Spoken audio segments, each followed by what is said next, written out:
Hey everyone, this is Dawn. Welcome to my YouTube channel. Today I'm going to show you how to make 3 different cards using the Stitched Hexagons thin cut set and a variety of Distress Oxide ink colors. So I'm just going to be using White Daisy cardstock, and I'm going to make several panels of different color blends. So I'm going to pull out a variety of Oxide ink colors and my ink blending tools and the sponges that connect to the tips of the ink blenders with Velcro, so you can swap them out depending on which color you're using. And then I'm going to tack my piece of White Daisy down to my glass mat using purple tape so it doesn't move around when I start blending. I don't have a specific size of cardstock because I'm going to be cutting out hexagons out of this cardstock, so I just have a piece down there. So I'm going to start out with mahogany, aged mahogany, and I'm going to blend this. So my first panel is going to be a variety of reds and oranges and yellows. So I'm just blending a little section of ink in the aged mahogany, and then I'll move on to fired brick, and then the next one, no, sorry, that's barn door.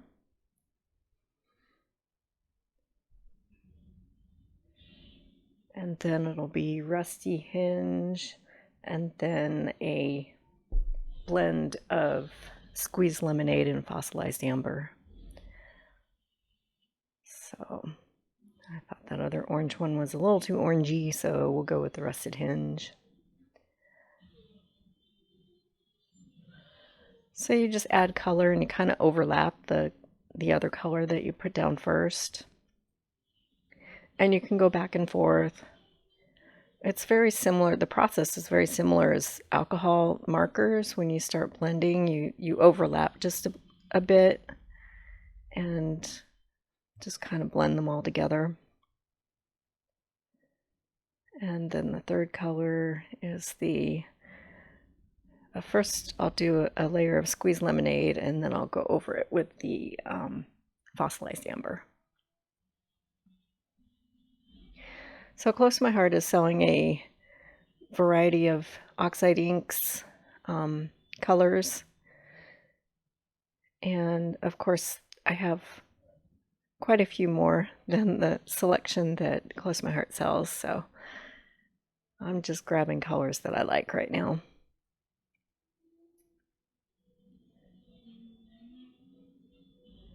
Okay, I'll get some more rusted hinge in there to get it blended in with the fossilized amber.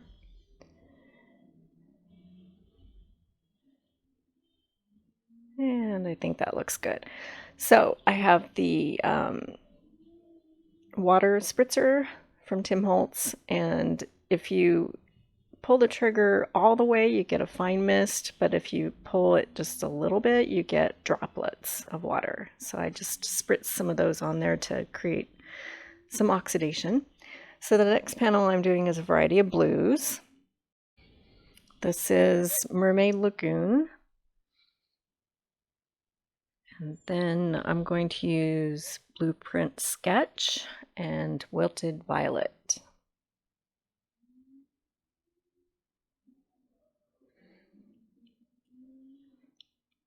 Bright colors, they're so pretty. And then I'm just doing the same thing, layering the next color a bit over and getting them to blend. Then I'll bring in a little bit more of Mermaid Lagoon and just go back and forth until you're happy with the blend. And then I'll bring in that Wilted Violet. I love this color.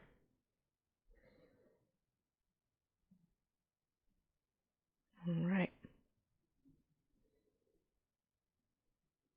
And then we'll go back in with the Blueprint Sketch and get that blend in there. Okay, and then I'm going to spritz water and then create some larger droplets.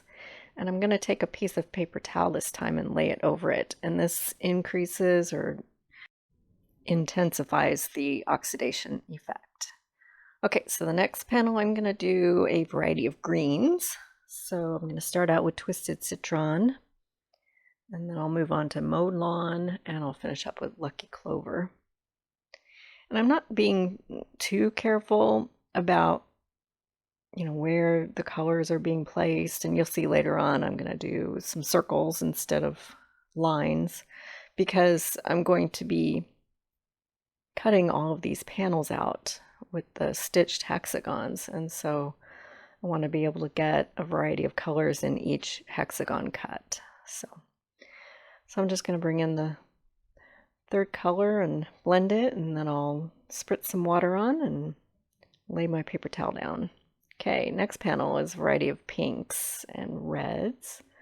So I'll start out with a bit of spun sugar.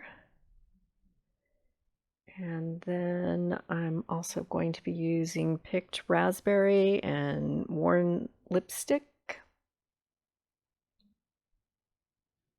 and candy apple. So I'm just doing the same thing, but this time I'm doing circles instead of lines so that I can get a lot of different colors in each hexagon cut. And I'm just going to go back and forth until I'm happy with the blend.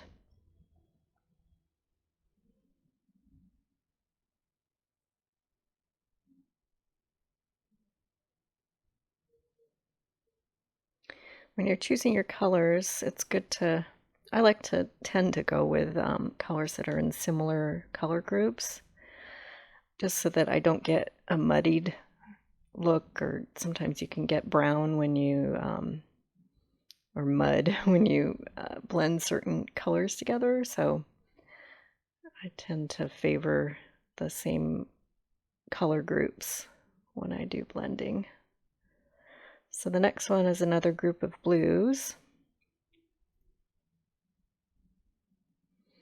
I'll make a larger panel here so that I can get more hexagon cuts out of it. And these are a lot of the same blues that I had used before. And then I added in broken china and tumbled glass and salty ocean and chip sapphire. And then I'll dig out my blueprint sketch and add that one too. And I'm just gonna go back and forth, and the great thing about oxides is that there's some opacity to it, and so you can really see it with the lighter blue there, that if you take more ink you can layer it on top. So instead of being translucent, you get more of that original color. But then if you really work at it, you can blend them together to create a third color. They're fun to work with. Okay, and then I like the oxidation that happens when you spritz water on it. Okay, so now I have all my panels and I'm getting ready to die cut everything.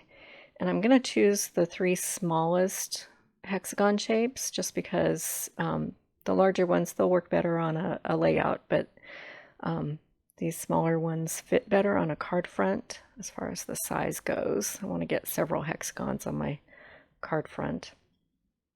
So I'll take you through the die cutting of one panel, and then I'll skip ahead because it's the same process. So I'm just going to run it through and get my die cuts, and then I'll do the rest off camera.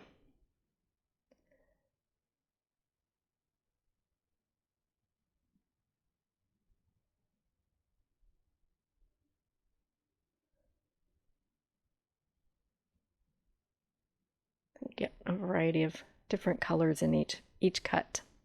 Okay, so now I have all my hexagons cut out. Let's make some cards. So first I'm going to flip my Versamat over so I can stamp on it. And this black panel, I am going to do some heat embossing. So I'm using the thank you image from the Melissa Esplin sentiment stamp set. It's in the core catalog.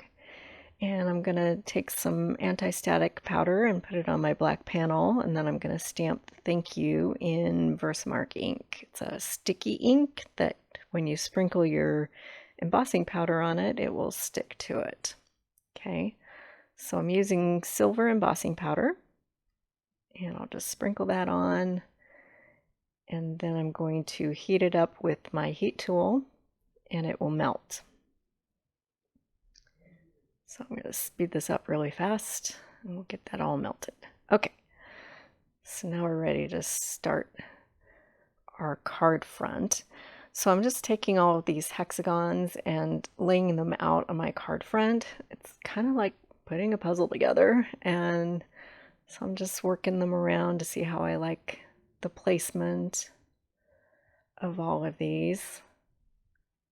And I'll just keep moving them until I like the way that it looks before I start gluing. So just keep moving them around and adding more. And it's good to have some of them hang off the edge just so that it looks more random. And then you'll see what I do after I glue everything down. So I'm just trying to keep a variety of the colors. Okay, so I've glued everything down off camera using the Tombow Aqua Glue. And then you just flip your card front over and you trim off the pieces that were hanging over the edges of your card front.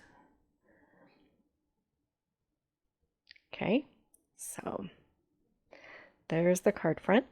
And then I'm going to take a piece of silver glitter paper, and that's going to back my art panel. So I'm taking a regular A2 size card, and it's going to be top fold landscape. And I'll glue my glitter paper down direct.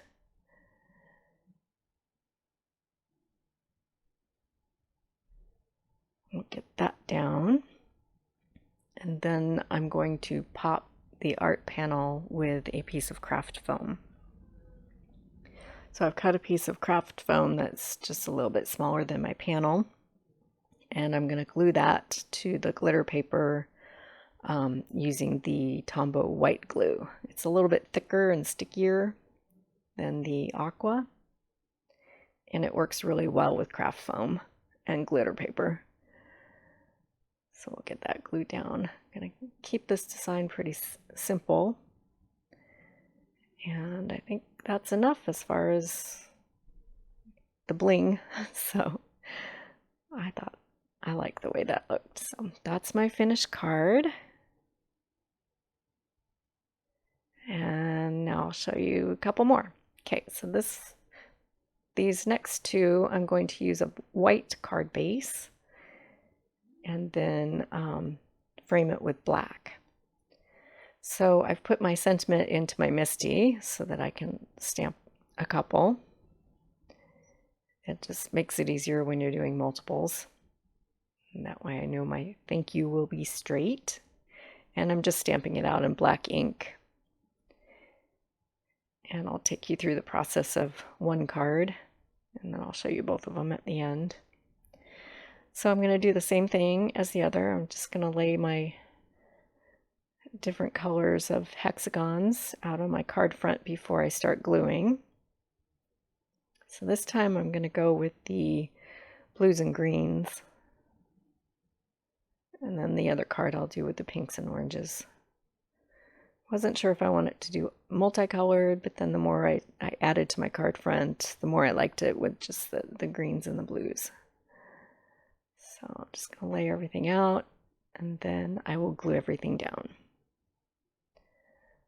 Okay, so I did it for both cards, and they're all glued down now, so I'm going to trim off the excess off the edges before I put my cards together.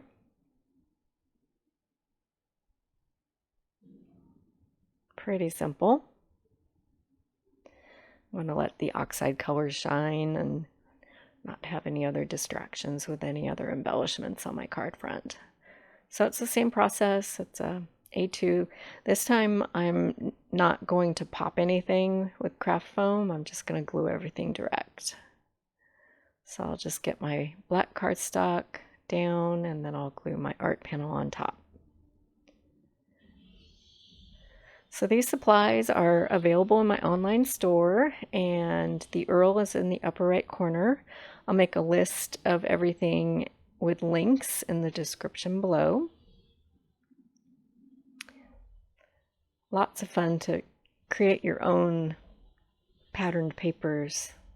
Just white cardstock and ink. Okay, so these are my finished cards. This is the one with the blues and greens. Love those bright colors. They turned out pretty. And then the one with pinks and oranges and reds.